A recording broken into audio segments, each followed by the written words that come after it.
JB হাসপাতালের senior ডাক্তারদের private চেম্বারে রোগী দেখা বন্ধ করার সিদ্ধান্তকে স্বাগত জানিয়েছেন বিশিষ্ট চিকিৎসক ডক্টর প্রদীপ ভৌমিক। এই পদক্ষেপকে সাধুবাদ জানান রাজ্যের এই বিশিষ্ট চিকিৎসক। আজ সংবাদ মাধ্যমে নিজের অভিব্যক্তি প্রকাশ করতে গিয়ে ডাক্তার প্রদীপ ভৌমিক জানান, প্রথম কথা, রাজ্য সরকার আগরতলা গভর্নমেন্ট মেডিকেল কলেজ এবং জিবি হাসপাতালের চিকিৎসকদের প্রাইভেট প্র্যাকটিস বন্ধ করার জন্য নির্দেশ জারি করেছেন এবং নির্দেশনামা ইতিমধ্যে বেরিয়ে যাবে।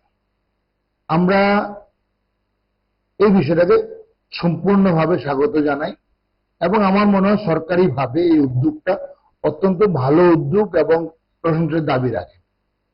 আমরা যদি ইতিহাস বলি, 2005 সালে যখন আগরতলা গভর্নমেন্ট মেডিকেল কলেজ তৈরি হয়, তখন কিন্তু আমরা চিকিৎসকরা চেয়েছিলাম যে Agartala government medical college private practice বন্ধ করা হোক।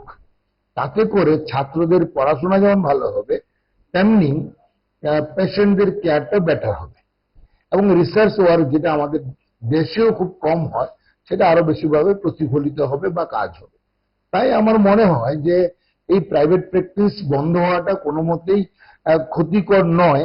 কিন্তু ওই সময় সরকার বলেছিল যে যেহেতু আমাদের রাজ্যে চিকিৎসকের সংখ্যা কম এবং যে চিকিৎসকরা জিবি হসপিটালে বা আগরতলা গভর্নমেন্ট মেডিকেল কলেজে কাজ করেন তারাই বেশি করে প্রাইভেট প্র্যাকটিসের সঙ্গে যুক্ত, তাই সার্বিকভাবে চিকিৎসা পরিষেবার কারণে ওই সময় সরকার সেটাতে এগোননি বা বলেছিলেন যে এখন না, আমরা পরবর্তী সময় দেখব।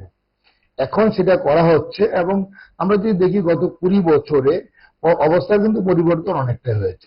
চিকিৎসার সংখ্যা বেড়েছে, পরিধি বেড়েছে, স্বাস্থ্যের ক্ষেত্রে ব্যক্তি বেড়েছে এবং বিভিন্ন বিভাগে এখন সুপার স্পেশালিস্ট ডাক্তাররা রয়েছেন। জিবি হাসপাতালে পরিষেবার ক্ষেত্রেও কিন্তু মান অনেক বেশি করে উন্নত হয়েছে।